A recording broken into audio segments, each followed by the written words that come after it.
Hello everyone, I am Hardik Sheta from Saraswat international academy Vapi.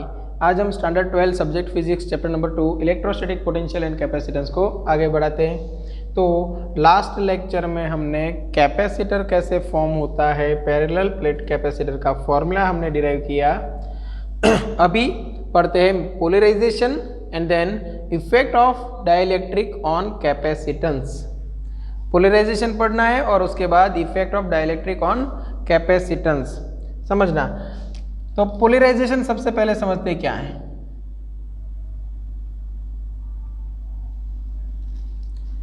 Polarisation का मतलब होता है एक डायरेक्शन में अरेंज होना, ओके, वो भी पोल्स के हिसाब से, polarisation.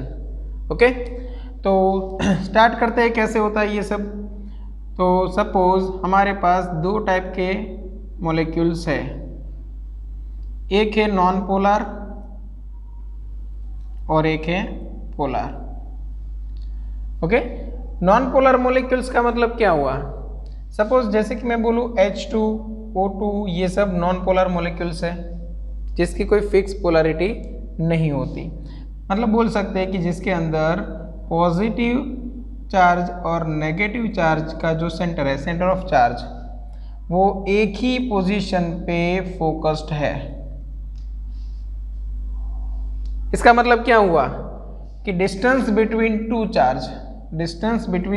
Charge, positive negative charge के बीच में जो डिस्टेंस होता है उसको हम क्या बोलते हैं, 2a, वो 0 है। तो dipole moment P equal to Q into 2a, Q into 0, तो डायपोल मोमेंट भी 0 है। नॉन पोलर मॉलिक्यूल का मतलब ये रहेगा कि हर एक मॉलिक्यूल में positive charge and negative charge एक सिंगल पॉइंट पे फोकस्ड है। मतलब डिस्टेंस बिटवीन टू चार्ज 0 रहेगा और उस हिसाब से उसकी डायपोल मोमेंट भी 0 रहेगी। मतलब हर एक मॉलिक्यूल की डायपोल मोमेंट 0 है, हर एक मॉलिक्यूल की डायपोल मोमेंट 0 है। तो यहाँ पे बोल सकते हैं dipole moment P of each molecule is 0। अब बात करते हैं पोलर की। चलो, पोलर मॉलिक्यूल्स का मतलब क्या। पोलर मतलब जिसके पास कोई स्पेसिफिक डायरेक्शन है, डायपोल मोमेंट की कोई स्पेसिफिक डायरेक्शन है। जैसे कि मैं बोलूँ HCl, H2O, तो ये सब पोलर मॉलिक्यूल्स हैं। हम बात करते हैं लीनियर पोलर मॉलिक्यूल की, मतलब ये HCl ले लेते हैं। तो H plus and Cl minus के बीच में सेपरेशन है। मतलब यहाँ पे नेट डायपोल मोमेंट हमें Q इंटू 2a है, वो नॉट इक्वल टू 0 मिलेगी फॉर सिंगल मॉलिक्यूल। एक मॉलिक्यूल के लिए डायपोल मोमेंट है वो आपको नॉट इक्वल टू 0 मिलेगी। क्लियर। बट प्रॉब्लम ये है कि जब हम ये पूरा मटेरियल लेते हैं, पूरा एक डाइलेक्ट्रिक मटेरियल लेते हैं, तब एक की डायपोल मोमेंट ये डायरेक्शन में होगी, एक की डायपोल मोमेंट ये डायरेक्शन में, एक ये डायरेक्शन में, रैंडमली अरेंज होंगे। मतलब यहाँ पे आप प्रिडिक्शन नहीं कर पाओगे, कैलकुलेट नहीं कर पाओगे डायपोल मोमेंट। और ये सब जब कंबाइन होती है डायपोल मोमेंट्स और उनका वेक्टर एडिशन करो तो नेट डायपोल मोमेंट है वो नियरली इक्वल टू 0 बन जाएगी। और अगर डायपोल मोमेंट 0 है तो फिर इलेक्ट्रिकल इफेक्ट जनरेट नहीं होगी। क्लियर। तो यहाँ पे आप बोल सकते हो कि मॉलिक्यूलर लेवल पे डायपोल मोमेंट है, एक एक मॉलिक्यूल की बात करो तो डायपोल मोमेंट है, बट बहुत सारे मॉलिक्यूल्स कंबाइन होके टोटल डायपोल मोमेंट बना देते हैं 0। मतलब दोनों में डिफरेंस क्या है। नॉन पोलर है, उसमें एटॉमिक लेवल, मॉलिक्यूलर लेवल पे ही डायपोल मोमेंट नहीं है। पोलर है, उसमें मॉलिक्यूलर लेवल पे डायपोल मोमेंट है, बट बहुत सारी मॉलिक्यूल्स है वो कंबाइन होके टोटल डायपोल मोमेंट बना देते हैं 0। मतलब पोलराइजेशन की ज़रूरत दोनों को है। अब पोलराइजेशन मतलब क्या कि हमें कोई ना कोई नेट डायपोल मोमेंट मिलनी चाहिए। तो सपोज मेरे पास पोलर है मॉलिक्यूल, उसको मैं पोलराइज करना चाहूँ तो मैंने क्या किया, एक्सटर्नल इलेक्ट्रिक फील्ड के अंदर रख दिया। अब इलेक्ट्रिक फील्ड के अंदर रख दिया तो पॉजिटिव चार्ज के ऊपर in the direction of electric field force लगेगा, नेगेटिव चार्ज के ऊपर opposite to electric field force लगेगा, और कुछ टाइम बाद यहाँ पे नेगेटिव एंड पॉजिटिव आयन है वो सेपरेट हो जाएंगे और कोई एक स्पेसिफिक डिस्टेंस बनेगा दोनों के बीच में। ठीक है, तो यहाँ पे अभी जो डायपोल मोमेंट है वो नॉट इक्वल टू 0 मिलेगी आपको, मतलब आपने नेट डायपोल मोमेंट यहाँ पे जनरेट कराई, तो ये हो गया polarisation of non polar molecule. ठीक है, ऐसे बहुत सारे मॉलिक्यूल्स है तो सभी एक ही डायरेक्शन में अरेंज हो जाएंगे। पोलर है तो पोलर में आपको मॉलिक्यूलर लेवल पे तो पोलराइजेशन करने की ज़रूरत नहीं है, इसलिए पूरा एक सिस्टम ले लोगे। अब हर एक डायपोल है वो ऐसे ऐसे रैंडमली अरेंज्ड है। यहाँ पे आपने इलेक्ट्रिक फील्ड अप्लाई कर दिया, समझो ये इलेक्ट्रिक फील्ड अप्लाई कर दिया। मैं एक ही डायपोल की बात करता हूँ, यहाँ पे एक चार्ज है नेगेटिव, एक चार्ज है पॉजिटिव, और ये है डायपोल। तो पॉजिटिव चार्ज के ऊपर in the direction of field लगेगा, मतलब ये डायरेक्शन में, नेगेटिव चार्ज के ऊपर ऑपोजिट टू इलेक्ट्रिक फील्ड लगेगा फोर्स। तो यहाँ पे ये डायपोल रोटेट होगी, रोटेट होके कहाँ पे आएगी, तो वो मोस्ट स्टेबल स्टेट में आएगी, मतलब P vector and E vector जब पैरेलल बन जाए तब वो वहीं पे स्टेबल हो जाएगी। अब ये एक डायपोल के साथ नहीं होगा ना, हर एक डायपोल के साथ होगा, मतलब हर एक डायपोल है यहाँ पे जितनी भी डायपोल्स आपको दिखेगी वो सब एक ही डायरेक्शन में अरेंज हो जाएगी ऐसे। तो अभी आपको नेट डायपोल मोमेंट मिलेगी, क्योंकि वेक्टर एडिशन करोगे तब हर एक डायपोल है वो हेल्पिंग कंडीशन में है, एक दूसरे की डायपोल मोमेंट इंक्रीज करा रही है। ठीक है ना, तो यहाँ पे भी आपने क्या किया है, पोलराइजेशन। फर्क सिर्फ इतना है कि यहाँ पे पोलराइजिंग पावर ज़्यादा होगा, यहाँ पे कम होगा। क्यों? क्योंकि यहाँ पे मॉलिक्यूल्स ऑलरेडी सेपरेट थे, मॉलिक्यूल्स के पास ऑलरेडी डायपोल मोमेंट थी, उनको सिर्फ रोटेट कराना था।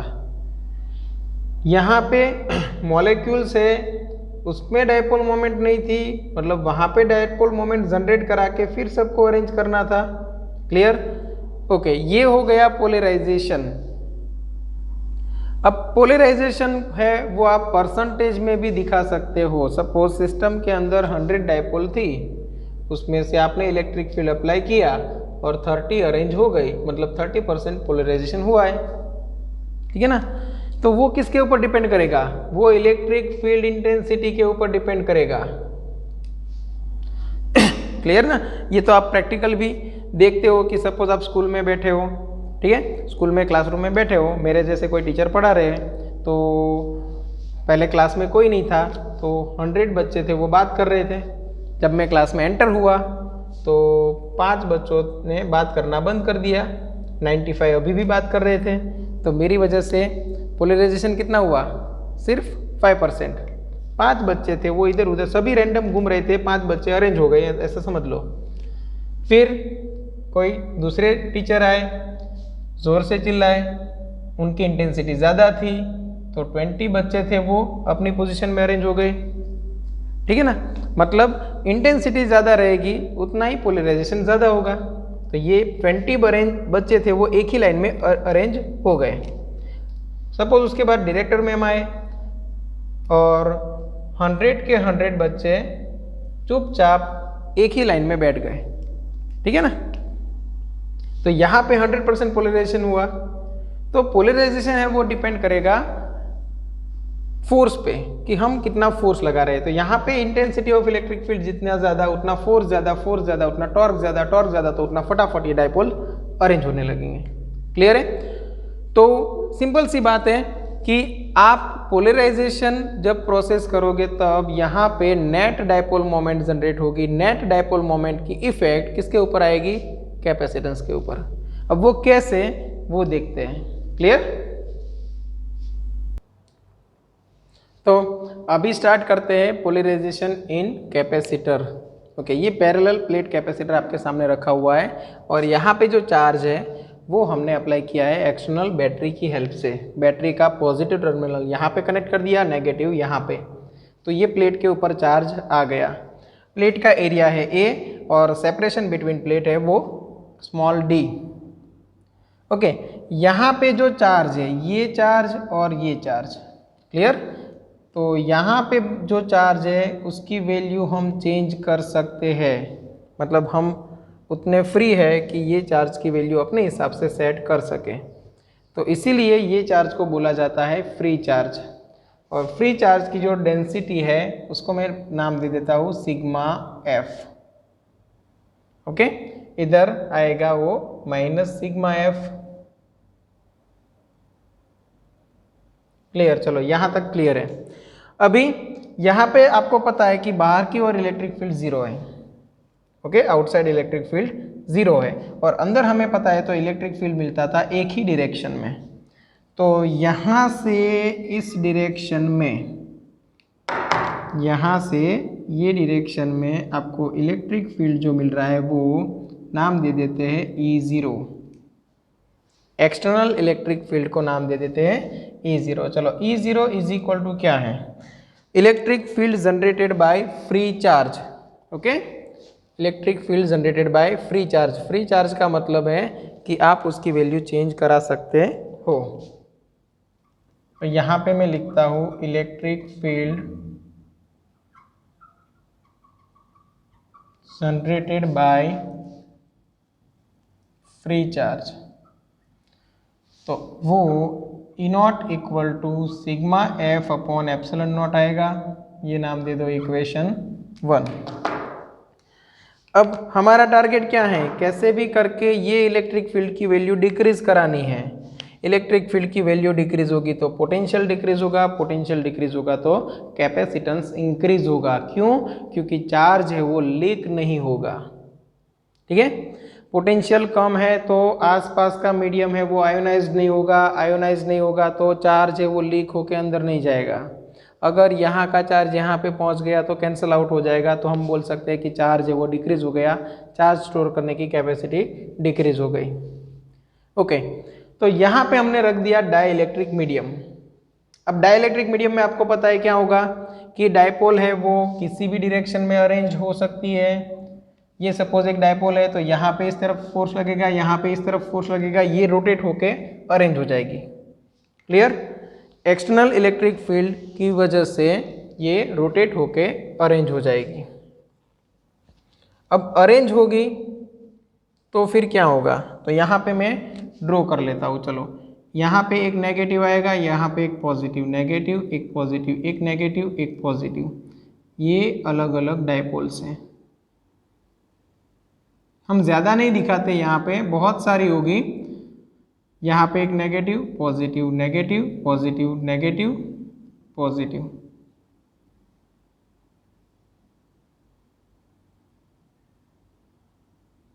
अगर बीच में हर एक जगह पे मैं ड्रॉ करने बैठा तो फिर ये वीडियो 30 मिनट तक आपको ऐसे ही रखना पड़ेगा साइड में।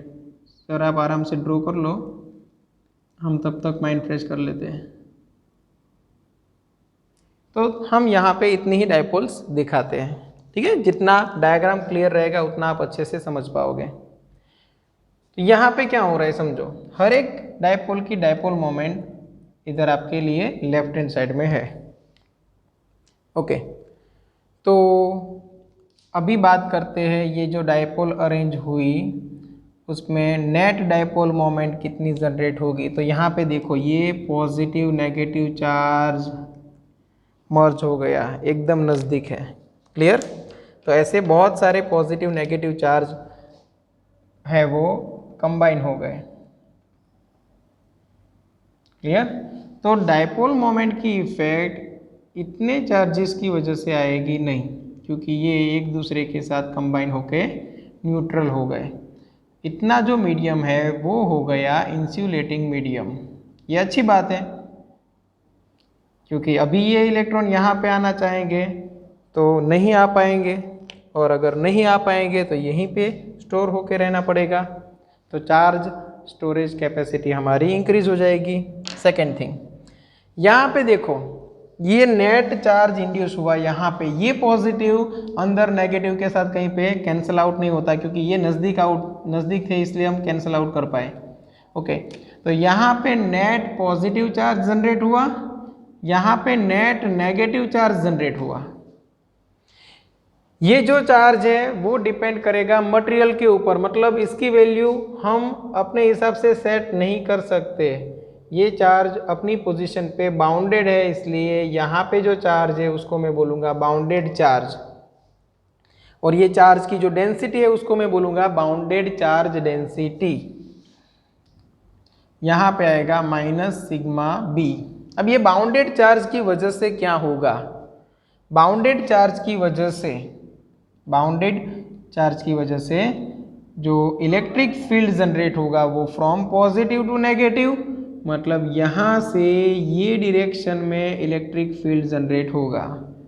Electric field generated by bounded charge, आपकी टेक्स्ट बुक में ये पोलराइज्ड चार्ज है सिग्मा पी, तो हम सिग्मा पी नाम दे देते हैं, ठीक है। तो ये हुआ electric field generated by polarised charge. तो यहाँ पे मैं वो भी लिख देता हूँ, electric field generated by bounded charge.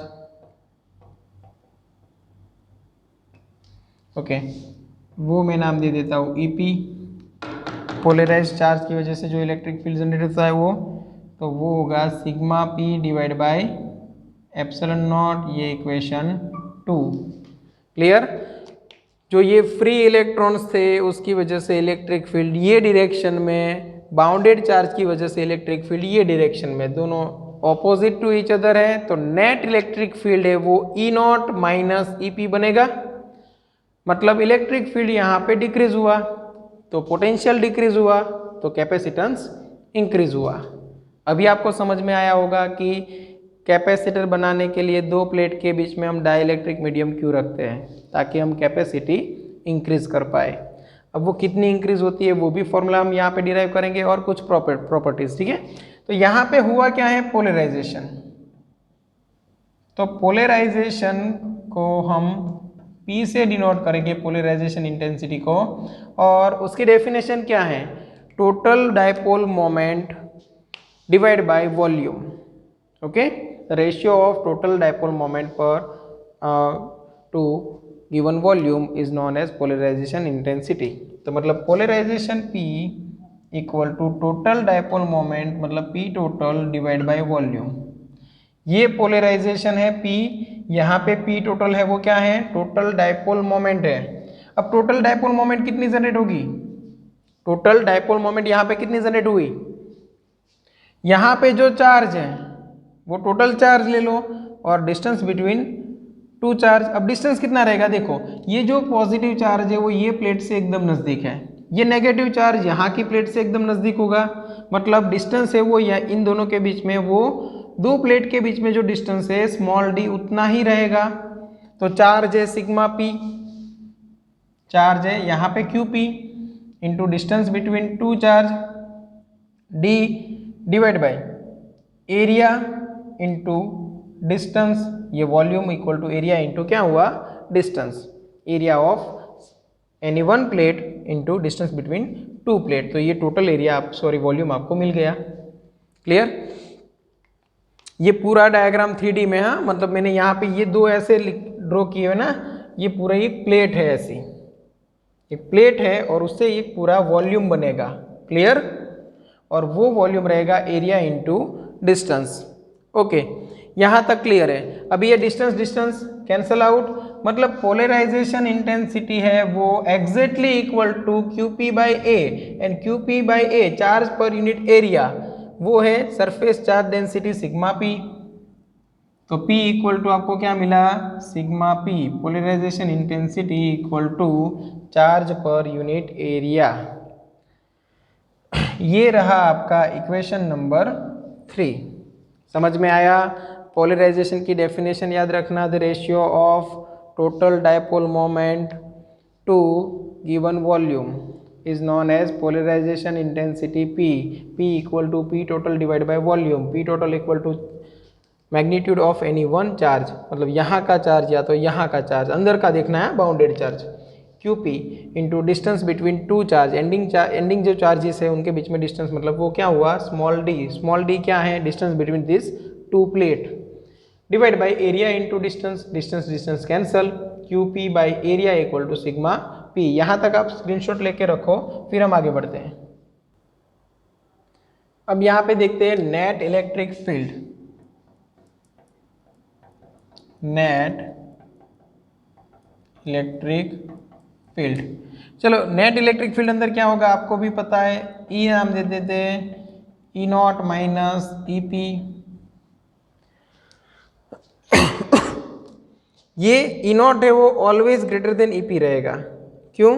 क्योंकि इसकी वजह से EP जनरेट होता है. अगर ये छोटा हो गया तो फिर वो डायपोल है वो अरेंज होना बंद कर देगी. डायपोल अरेंज होना बंद कर देगी तो यहाँ का इलेक्ट्रिक फील्ड इंक्रीज होना बंद कर देगा. समझ में आया? Okay. E equal to E0 minus EP. E0 क्या है, तो sigma F upon epsilon naught. EP क्या है, sigma P upon epsilon naught. मतलब ये बन गया sigma F minus sigma P upon epsilon naught. ये इलेक्ट्रिक फील्ड का फॉर्मूला, ये इक्वेशन नंबर 4. अभी आपको एक प्रैक्टिकल अजम्पशन पे आना है. प्रैक्टिकली हमें एक रिजल्ट मिलता है और लॉजिकली भी आप सोचोगे तो आपको पता चल जाएगा. If external electric field is not too strong, अगर बाहर का जो इलेक्ट्रिक फील्ड है वो ज़्यादा स्ट्रॉन्ग नहीं है तो then polarisation intensity is directly proportional to net electric field. Polarisation intensity is directly proportional to net electric field. क्यों बोला गया? क्योंकि पोलराइजेशन मतलब डायपोल अरेंज कितनी हो रही है वो डिपेंड करेगा इन दोनों का सब्ट्रैक्शन करके जो नेट इलेक्ट्रिक फील्ड बचेगा उस हिसाब से टॉर्क लगेगा. स्टार्टिंग में डायपोल्स फटाफट अरेंज होने लगेगी, उसके बाद जैसे ये इलेक्ट्रिक फील्ड इंक्रीज होने लगा नेट इलेक्ट्रिक फील्ड डिक्रीज हुआ, फिर डायपोल धीरे धीरे अरेंज हो गई. ठीक है, तो P is directly proportional to electric field. अगर प्रोपोर्शनलिटी साइन रिमूव करूँ तो P इज इक्वल टू यहाँ पे कांस्टेंट आएंगे एप्सिलॉन नॉट इंटू काई E इंटू कैपिटल E.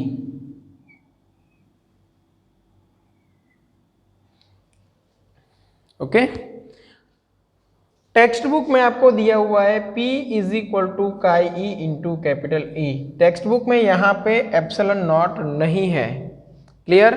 अब क्वेश्चन ये होगा कि तो फिर कौन सा फॉर्मूला सही है कौन सा गलत, तो यहाँ पे ये दोनों फॉर्मूला सही है.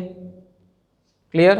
अब दोनों फॉर्मूला कैसे सही हो सकते हैं, तो समझना कि यहाँ पे काई E है वो डायमेंशन लेस होना चाहिए.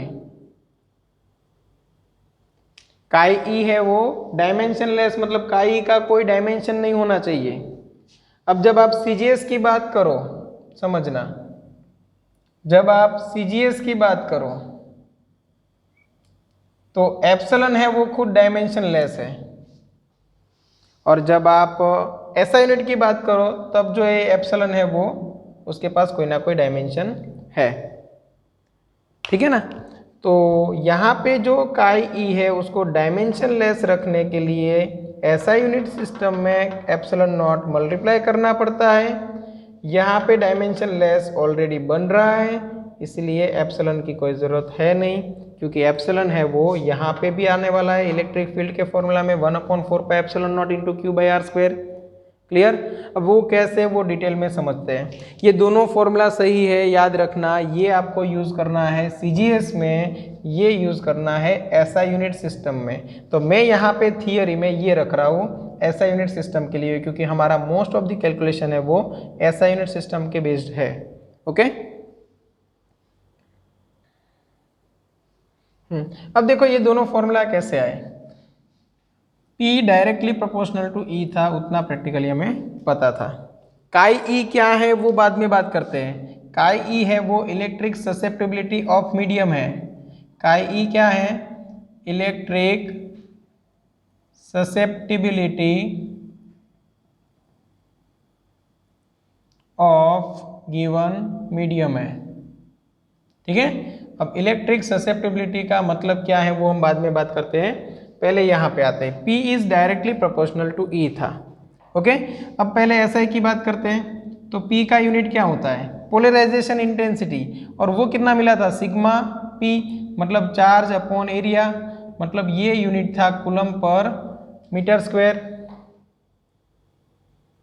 समझ में आया? ये यूनिट था कूलम पर मीटर स्क्वायर। और अभी हम बात करते हैं इलेक्ट्रिक फील्ड की। इलेक्ट्रिक फील्ड का फॉर्मूला क्या आएगा?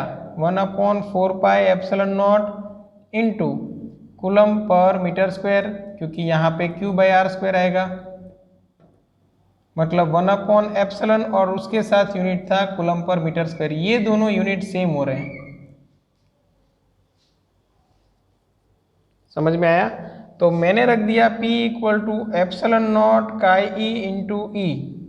ये दोनों यूनिट सेम हो रहे हैं, बट ये एप्सिलॉन नॉट का यूनिट एक्स्ट्रा था, तो जिसको रिमूव करने के लिए मैंने यहाँ पे एप्सिलॉन नॉट लगा दिया। अब E की जगह पे मैं क्या रखूंगा? 1/4 pi epsilon not Q/R²। Epsilon naught cancel हो जाएंगे, और यहाँ पे चार्ज बाय एरिया आएगा, यहाँ पे भी चार्ज बाय R², मतलब यूनिट यहाँ पे कूलम पर मीटर स्क्वायर, यहाँ पे coulomb per metre square, cancel out हो जाएगा। एप्सिलॉन नॉट मैंने कैंसिल कर दिया, और वो कैंसिल होने के लिए मुझे यहाँ पे क्या चाहिए था? Epsilon not. इसीलिए जब मैंने प्रोपोर्शनलिटी साइन रिमूव की तब P है वो काई E के साथ मैंने एप्सिलॉन नॉट मल्टीप्लाई में रखा, और उसके बाद मैंने इलेक्ट्रिक फील्ड रखा था। अब यहाँ पे क्या है? यहाँ पे P का यूनिट है कूलम पर मीटर स्क्वायर, और यहाँ पे फॉर्मूला गलत लिखा है मैंने, काई E इंटू E। और इलेक्ट्रिक फील्ड का यूनिट रहेगा वो देखो 1/4 pi epsilon not Q/R²। 1/4 pi epsilon not Q/R²। यहाँ पे ये डायमेंशन लेस है पूरा, CGS सिस्टम में ये पूरा डायमेंशन लेस है, तो यहाँ पे कूलम पर मीटर स्क्वायर उस हिसाब से, मतलब यहाँ पे स्टेट कूलम आएगा, stat coulomb per metre square, यहाँ पे भी stat coulomb per metre square, direct cancel out हो जाते हैं यूनिट के हिसाब से, तो ये डायमेंशन लेस बन जाता है। ठीक है ना? तो दोनों फॉर्मूला राइट है। P इक्वल टू आप एप्सिलॉन नॉट काई E ले सकते हो, और P इक्वल टू काई E इंटू E ले सकते हो। बाकी सारी टर्म्स है वो उस हिसाब से चेंज होगी। ओके, तो यहाँ तक रखते हैं और फिर आगे बढ़ते हैं। चलो यहीं से ये जो इक्वेशन है उसको मैंने नाम दे दिया है इक्वेशन 5। ये जो इक्वेशन है उसको मैंने नाम दे दिया है इक्वेशन 5। अभी हम याद करते हैं नेट इलेक्ट्रिक फील्ड क्या था। अभी हम याद करते हैं नेट इलेक्ट्रिक फील्ड क्या था। क्लियर? तो नेट इलेक्ट्रिक फील्ड का फॉर्मूला था sigma F minus sigma P upon epsilon not. जो नेट इलेक्ट्रिक फील्ड था वो था sigma F minus sigma P divide by epsilon naught. अब सिग्मा F याद करो, सिग्मा F क्या था? तो सिग्मा F था वो Q divide by epsilon naught था। सिग्मा F था वो Q divide by epsilon naught था। क्लियर? दूसरा कि electric field by free charge equal to क्या था? Sigma F divide by epsilon naught. अब यहाँ से सिग्मा F की वैल्यू क्या निकालोगे? तो electric field by free charge, जिसको हम नाम दे देते थे E0, मतलब यहाँ पे मैं क्या रख देता हूँ E0 इंटू क्या रहेगा? Epsilon not. Epsilon naught into ये रहा E0। सिग्मा P क्या था? पोलराइजेशन इंटेंसिटी P, और डिवाइड बाय क्या है? एप्सिलॉन नॉट, और यहाँ पे क्या है? Electric field E। याद आया? सिग्मा F इक्वल टू मैं क्या लिख सकता हूँ? Epsilon naught into E0। Sigma P की जगह पे क्या लिख सकता हूँ? P, और नीचे epsilon naught as it is, वो यहाँ पे मैं मल्टीप्लाई कर देता हूँ। Epsilon naught into E equal to epsilon naught into E0 minus P। समझ में आया? Epsilon naught into E equal to epsilon naught into E0 minus P। अब P की जगह पे मैं क्या लिख सकता हूँ, epsilon naught chi E into ई। तो यहाँ पे हम लिख देते हैं from equation 5 epsilon naught E equal to epsilon naught E naught minus epsilon naught chi E into ई। मुझे इलेक्ट्रिक फील्ड वाले टर्म एक तरफ चाहिए, नेट इलेक्ट्रिक फील्ड वाले, तो नेट इलेक्ट्रिक यहाँ पे है, यहाँ पे है, इस तरफ ले लेता हूँ तो एप्सिलॉन नॉट कॉमन निकलेगा, ई भी कॉमन निकलेगा और बीच में आएगा 1 प्लस काई ई। तो यहाँ पे मैं रखता हूँ epsilon naught into 1 plus chi E is equal to epsilon naught, sorry E बाकी रह गया ना बाहर लिखना, E is equal to epsilon naught E naught. समझ में आया? देखो एप्सिलॉन नॉट बाहर कॉमन निकाल लिया, ई भी बाहर कॉमन निकाल लिया, यहाँ पे क्या बचेगा 1, यहाँ पे क्या बचेगा chi E. Okay, equal to epsilon naught E naught as it is. ये टर्म मैंने पूरा एक साथ रखा है, क्यों? क्योंकि आपको ये याद रखना है here epsilon naught into 1 plus chi E is known, epsilon naught into chi E is known as permittivity of medium. Permittivity of medium को हम क्या बोलते हैं, एप्सिलॉन। तो एप्सिलॉन इक्वल टू क्या हो गया, epsilon naught into 1 plus chi ई। Epsilon की जगह पे क्या हो गया, epsilon naught into 1 plus chi ई। बस यहां तक आप स्क्रीनशॉट लेके रखो, उसके बाद आगे बढ़ते हैं। तो यहाँ पे ये याद रखना है epsilon naught into 1 plus chi E equal to epsilon. अभी 1 प्लस काई ई अलग ले लूँ तो epsilon upon epsilon naught 1 plus chi E equal to ये क्या बन जाएगा, डाइलेक्ट्रिक कांस्टेंट के, क्योंकि एप्सिलॉन अपॉन एप्सिलॉन नॉट मतलब permittivity of medium upon permittivity of free space, मतलब ये हो गई रिलेटिव परमिटिविटी ऑफ मीडियम और उसकी वैल्यू कितनी होती है, डाइलेक्ट्रिक कांस्टेंट के जितनी। तो आपको ये याद रखना है k equal to 1 plus chi E, k equal to 1 plus chi E. Okay, यहाँ तक क्लियर है। अब बात करते हैं काई ई है क्या। जैसे मैंने बोला था कि हम ये बाद में डिस्कस करने वाले हैं। काई ई क्या है, इलेक्ट्रिक ससेप्टिबिलिटी। इलेक्ट्रिक ससेप्टिबिलिटी का मतलब ये निकलेगा कि susception plus ability. Okay, tolerance generate करने की एबिलिटी। टॉलरेंस मतलब क्या, कि यहाँ पे जो इलेक्ट्रिक फील्ड है उसमें आप कितना चेंज करा सकते हो। सपोज मेरे पास दो मीडियम है, मीडियम 1 मीडियम 2, ठीक है। इनिशियली इलेक्ट्रिक फील्ड का मैग्नीट्यूड था 100 न्यूटन पर कूलम। जब मैंने मीडियम 1 इंसर्ट किया बिटवीन 2 प्लेट, ये 100 में से डिक्रीज होके हो गया 60 न्यूटन पर कूलम। और जब मैंने मीडियम 1 निकाल दिया तो फिर से क्या हो गया 100, फिर मीडियम 2 इंट्रोड्यूस किया तो फिर ये बन गया 30 न्यूटन पर कूलम। तो यहाँ पे देखो, यहाँ पे टॉलरेंस कितना आया 40 का, यहाँ पे टॉलरेंस कितना आया 70 का। तो ज़्यादा टॉलरेंस किसने क्रिएट किया, इसने, मतलब ये मीडियम की ससेप्टिबिलिटी ज़्यादा है। ससेप्टिबिलिटी मतलब एक टाइप की सेंसिटिविटी भी बोल सकते हो, कि डायपोल है वो कितना फटाफट अरेंज होता है, ठीक है ना। एक डायपोल को आपने इलेक्ट्रिक फील्ड अप्लाई किया, सपोज ये है डायपोल, ये डायपोल, इलेक्ट्रिक फील्ड अप्लाई किया तो उसके बाद वो धीरे धीरे धीरे धीरे डायपोल्स अरेंज हो रहे हैं। तो ससेप्टिबिलिटी कम है, सेंसिटिविटी कम है, इलेक्ट्रिक फील्ड को इजीली सेंस नहीं करते।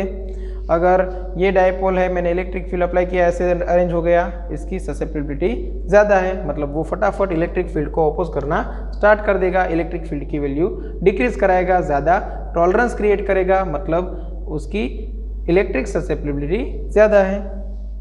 क्लियर? तो ये है इलेक्ट्रिक ससेप्टिबिलिटी। क्लियर?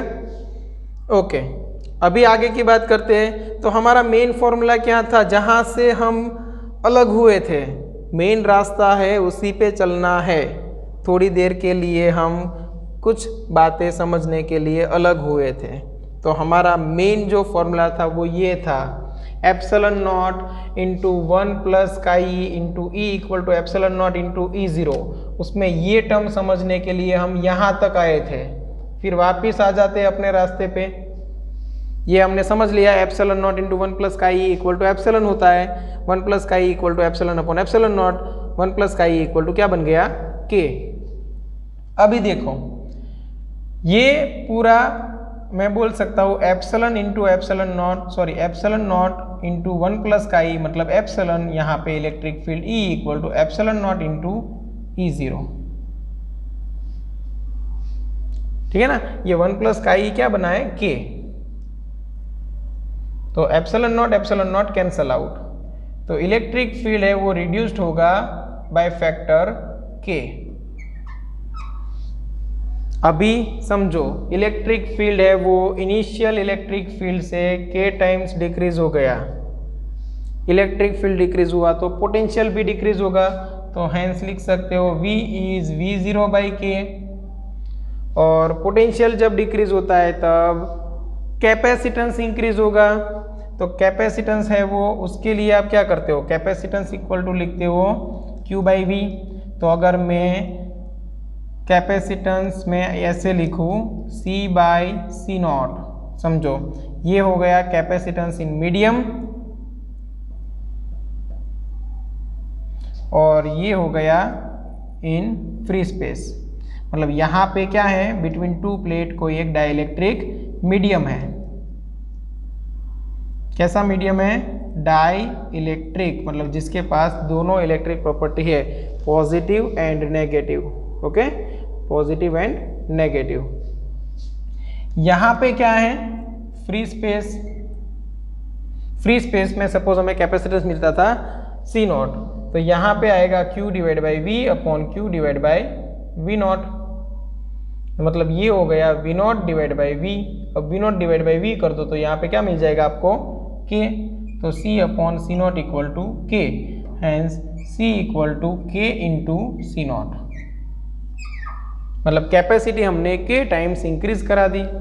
तो ये हुआ पूरा polarisation and effect of polarisation on capacitance. समझो, फिर से रिवाइज कराता हूँ। ये आपको पता चल गया 1 plus chi E equal to के। यहाँ पे हमारा मेन फॉर्मूला था जहाँ पे हम थोड़ा भटक गए थे ये समझने के लिए, फिर वापस अपने फॉर्मूला पे आ गए। Epsilon naught as it is रखा, 1 प्लस का ई की जगह पे के रखा, ई एज इट इज रखा, यहाँ पे epsilon naught as it is, E0 as it is. Epsilon naught cancel हो गया, ई इक्वल टू मिला E0 डिवाइड बाई के। और उस हिसाब से electric field is directly proportional to potential है, क्योंकि V इक्वल टू ED है। यहाँ पे फॉर्मूला क्या है, V equal to ED। Clear. तो potential is directly proportional to क्या है, इलेक्ट्रिक फील्ड, क्योंकि ये D है वो डिस्टेंस बिटवीन टू प्लेट जो कांस्टेंट है। क्लियर। इसलिए मैंने लिखा V equal to V naught by K होगा। और अगर V equal to V naught by K होगा तो फिर यहाँ पे आ सकते हो आप वापिस, ठीक है। और आपने लिखा capacitance in dielectric medium divide by capacitance in free space C by C नॉट equal to Q by V upon Q by V नॉट। चलो Q क्यों एज इट इज रहा, डाइलेक्ट्रिक यहाँ पे हमने रखा है, फिर भी Q क्यों कांस्टेंट रहा, क्योंकि अंदर का चार्ज है जो इंड्यूस हुआ है उसका टोटल एडिशन करोगे तो 0 होगा, तो चार्ज पे कोई इफेक्ट नहीं आएगी। डाइलेक्ट्रिक जब स्लैब आप इंट्रोड्यूस कराओ तब चार्ज पे कोई इफेक्ट नहीं आएगी, ठीक है। तो Q कैंसिल हो गया, V not divide by V हो गया, और V not divide by V मतलब K हो गया, और K के साथ यहाँ पे C नॉट हमने मल्टीप्लाई कर दिया। तो जब हमने डाइलेक्ट्रिक मीडियम रखा तब कैपेसिटेंस है वो फ्री स्पेस में जब कैपेसिटेंस था उससे K टाइम्स इंक्रीज हुआ। क्लियर। तो ये सब आप आज जितना पढ़ाया वो आप एक बार नोट्स में अच्छे से लिख लो। जहाँ पे आपको लगे कि यहाँ पे मुझे इक्वेशन का नंबर देना है, सपोज ये इक्वेशन की आपको ज़रूरत है, इक्वेशन 5 तक अब हमने नंबर दिया था तो यहाँ पे आप 6 दे दो, ठीक है। अच्छे से एक नोट्स बना लो तो आपको ये पूरा अच्छे से समझ में आएगा। मिनिमम 4 to 5 टाइम्स आपको रिटर्न प्रैक्टिस करनी पड़ेगी, तब जाके ये अच्छे से याद रहेगा। क्लियर। ओके, ये सब फिनिश कर लो, उसके बाद हम आगे के टॉपिक्स पढ़ेंगे। Thank you.